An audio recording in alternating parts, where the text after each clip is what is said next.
সুপ্রভাত বন্ধুরা, কেমন আছেন সবাই? আশা করি সবাই খুব ভালো আছেন আর সুস্থ আছেন।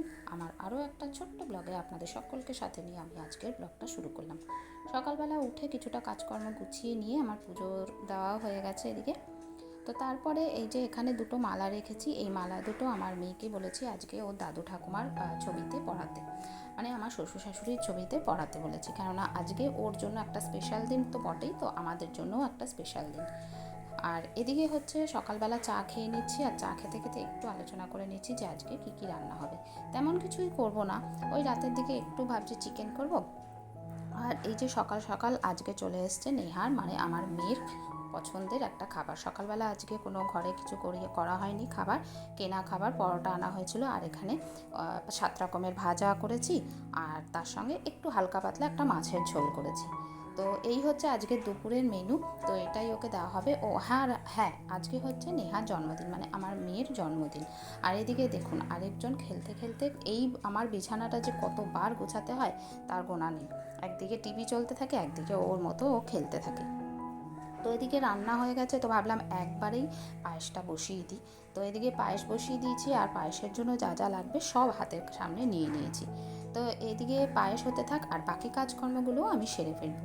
এদিকে মাংসের যে মশলা সেটা আমি রেডি করে নিয়েছি, কেননা এই পায়েসটা হয়ে যাওয়ার পরেই মাংসটা একেবারে মেখে রাখবো। তো একটু মাংসটা মেখে রাখলে ভালো হয়। আর এই যে হাতাটা আমি এই প্লেটটার উপরে রেখেছি, কেননা বারবার আমার পায়েসটা নাড়া দিতে হচ্ছে আর গ্যাসের উপর হাতাটা রাখতে হচ্ছে। তো সেই কারণে ওই জায়গাটা একটু মানে দুধের ওইগুলো পড়ে না গ্যাসের জায়গাটা একদম নোংরা হয়ে যায়। তো সেই কারণে আমি প্লেটটাকেও এখানে রেখে দিয়েছি। দেখতে দেখতে এদিকে খাওয়ার টাইম হয়ে গেছে, তো নেহাকে আমি এইরকমভাবে সাজিয়ে দিলাম।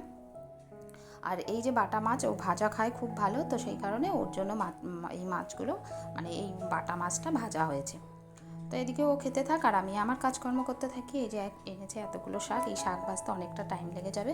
তো একদিকে শাক ভাজবো, আর আমার 1-2বার সকাল থেকে বিছানা গোছানো হয়ে গেছে, ঠিক আছে। আর এরপরেও যে কতবার গোছাতে হবে তার নেই ঠিক। গুছাই একদিক দিয়ে, আরেক দিক দিয়ে ও চলে এসে খেলা শুরু করে দেয়। বাইরেটা দেখুন বৃষ্টি হয়েছে, একদিকে রোদ একদিকে বৃষ্টি। বৃষ্টি কিন্তু ভালোই হয়েছে, মুষলধারায় বৃষ্টি হয়েছে, তবে বোঝা যাচ্ছে না। এখন হচ্ছে সন্ধ্যাবেলা একটু কেক কাটার পর্ব চলছে, আর আমি ওদিকে রান্না করছি।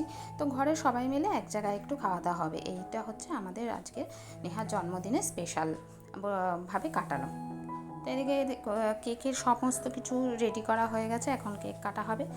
তো আজকের ব্লগটা এই পর্যন্তই। কেমন লাগলো অবশ্যই জানাবেন। যদি ভালো লেগে থাকে তো প্লিজ একটা লাইক করে দেবেন। আর হ্যাঁ, ওর মুখটা দেখানো হচ্ছে না এই কারণে, কেননা ও বারবার বারণ করছে যে মা আমাকে আমার ভিডিও করো না। তো ওই জন্য জোর করে নিয়ে ও যেদিন ইচ্ছা হবে, যেদিন বলবে সেদিন অবশ্যই আমি দেখাবো।